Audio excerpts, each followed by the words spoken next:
Thank you. কেমন লাগলো জিৎদাকে?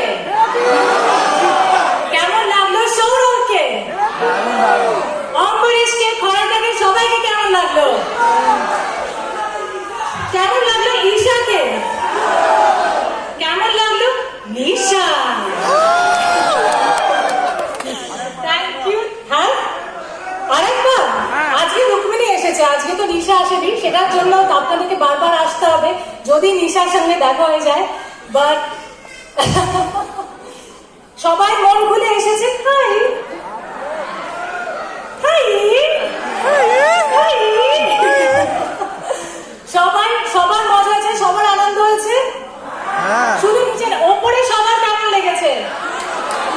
বাইরে বলতে হবে আজকে নন্দনে আসার অবশ্যই আমাদের জন্য একটা হ্যাটট্রিক, কারণ কি আমরা প্রতিদিন আসছি নন্দনে, এবং আমার জন্য একটা খুব স্পেশাল কারণ পেছনেই আমার মা এবং আমার ভাইজি মায়েরা বসে আছে পেছনে কোথাও, ওরাও আজকে এসেছে। হাই হাই মায়েরা। তো থ্যাংক ইউ। আজকে অবশ্যই আপনাদের সঙ্গে আমার পরিবারও বসে প্রথমবার বুমারাং দেখছে, ও দিল্লি থেকে এসেছে দেখার জন্য। আর আপনাদের সবার যদি বুমারাং ভালো লেগে থাকে প্লিজ প্লিজ প্লিজ আপনাদের সোশ্যাল মিডিয়ায় লিখবেন, সবাইকে বলবেন সপরিবারে দেখতে আসছো। সবার ভালো লেগেছে তো? বাচ্চাদের বড়দের সবার?